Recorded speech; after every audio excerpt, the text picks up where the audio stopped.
Hey, welcome to Monday Update. It's been a crazy week, hasn't it? I'm Wolf. Welcome to Wolf's Watch. This is just a quick update on Monday, August 30th. I had to think about that for a second. Man, summer's almost over. Can you believe that? Summer 2021. Labor Day's coming up fast in the US. Memorial Day to Labor Day is kind of the unofficial summer, right? A lot of vacations going on. Hopefully, you've had a chance to get together with friends, family. Have you? Enjoy, getting out and having some fun in the summer, being out in the sun. It's good for you. Vitamin D, it's good for you. Look, just going to do a quick update on Monday because it's been so crazy and we're staring at the end of third quarter because that's coming up fast, right? End of September. Are you planning for 2022? Going to keep harping on that because with all the insanity that's going on, it's easy to forget about being prepared for what's coming. And it takes a 90 to 180-day cycle to be able to implement that and implement your plans and get the money in the bank that results from that, right? If you don't think that's correct, I want to hear it in the comments. Let me know. This is live and interactive, so comment. Keep track on what's going on with the comments. That's why I'm looking off camera sometimes. Got a little bit of reference material. Going to be looking off camera for that as well. So let's dive right in. Here's the. This is not gloom and doom, but are you ready for this? Right, with everything that's happening in Afghanistan, that's going to have an effect on the economy, right? It introduces more uncertainty. So major money players in the marketplace are going to be slowing down to watch what's happened. Perhaps they're being already affected by some of that because it impacts trade routes, correct? Now, here's something that's happening more locally. Got some stuff to share with you. And check this out. The second month in a row, we had to go to India Times to get a good read on this. Second month in a row, U.S. home sales are declining. Why is that important? Because it could be a leading indicator of slowdown in the economy, which wouldn't be surprising given everything that's going on, right? COVID is still here. We started out, a year and a half ago with, hey, we're going to shut down the economy. Everybody stay home for 2 weeks to flatten the curve. 18 months later, we're still not open completely across the country, depending on where you live, where you do business. And we're looking at, there's discussions of possible more shutdowns. Vaccines every 5 months. We don't know. There's a lot of uncertainty. So that keeps, that market hesitancy, that creates hesitancy. It's got me stuttering. It's got me so nervous about what's coming in the next 18. Well, now we're down to 17 months. That it has me stuttering a little bit. That creates hesitancy in the marketplace. And how's that affecting you? How's that affecting your team? Right? It affects your business, your sales, your customers. Also affects your team and your family. And how are you responding to that effect to help to keep them focused on the future, make sure that they're safe, getting what they need, and that you're moving forward together. So again, home sales are declining, but affordability is still a massive issue.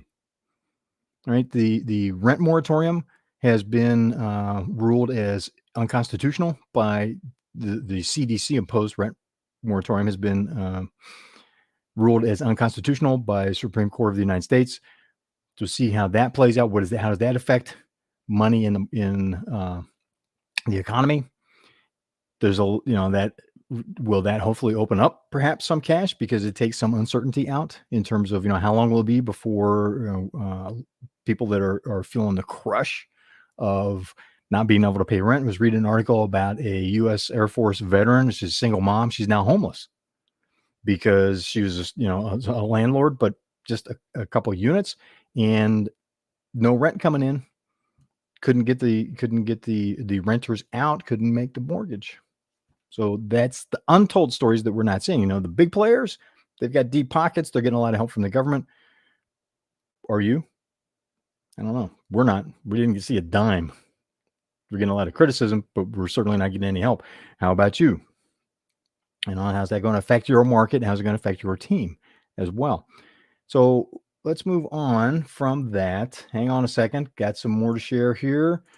Another piece as I'm pulling this up. Stick with me. Welcome to live, right? You're going to share the screen. Got another thing to look at, because a big thing that's been happening is also the hurricane in Louisiana, right? So that's got, hearts going out to the folks in Louisiana that have been affected, that have been hurt by the hurricane.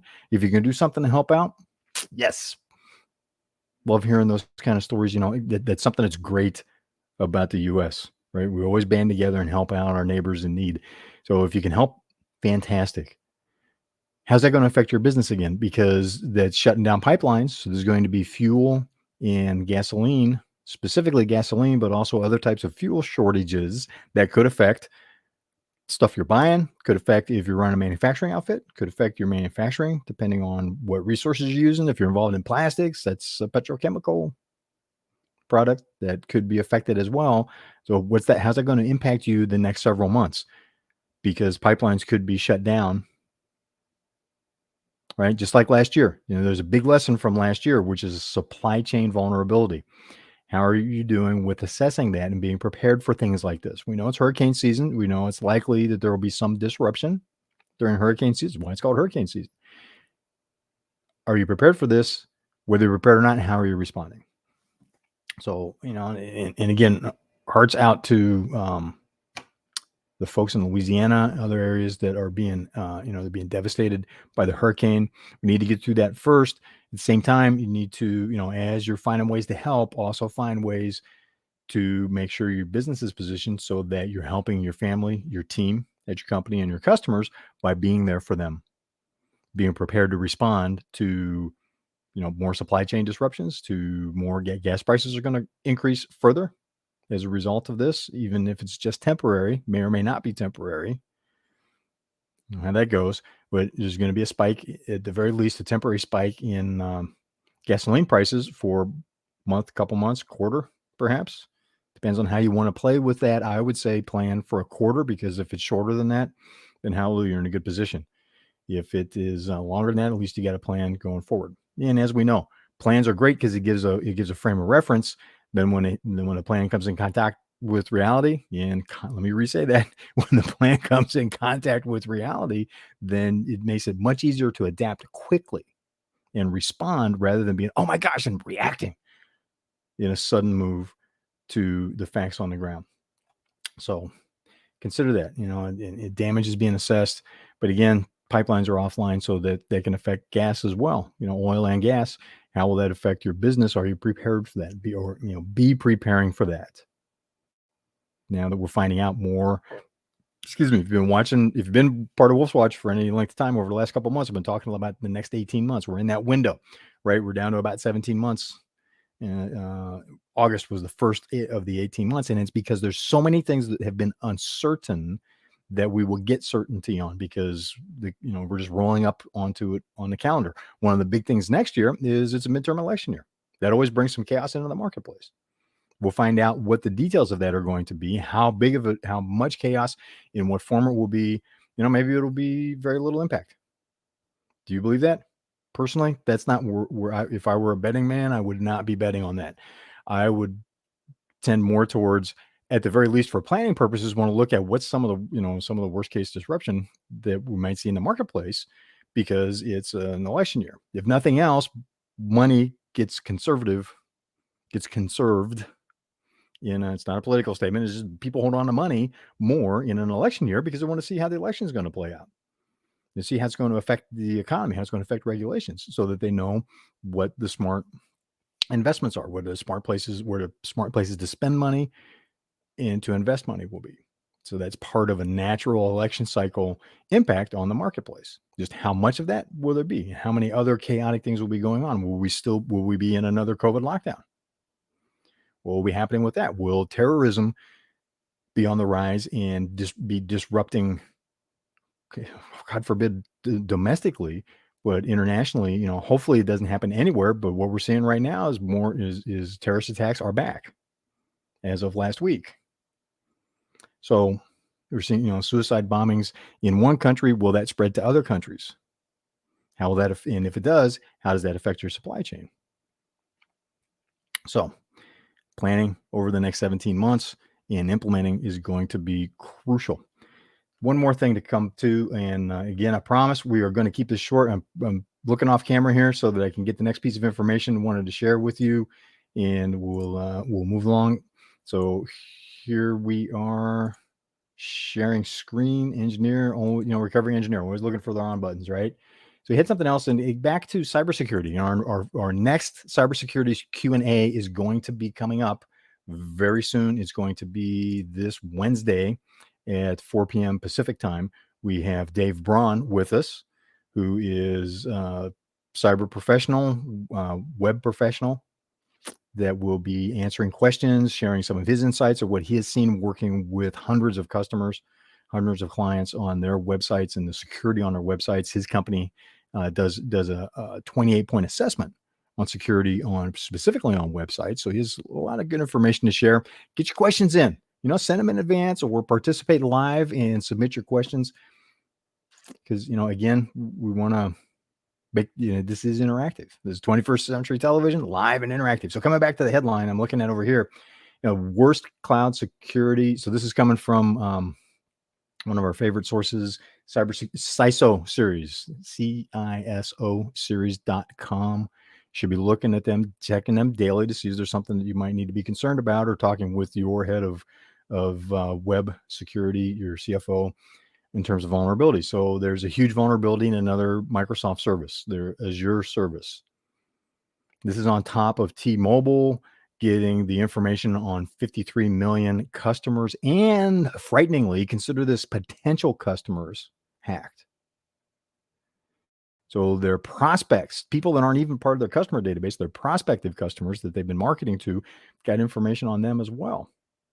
53 million people through T-Mobile. That's the different headline, but this headline, it comes back to how, in addition to remote work, which was another headline on their headlines for today through CSIOseries.com, remote work has created new vulnerabilities because it's new at home.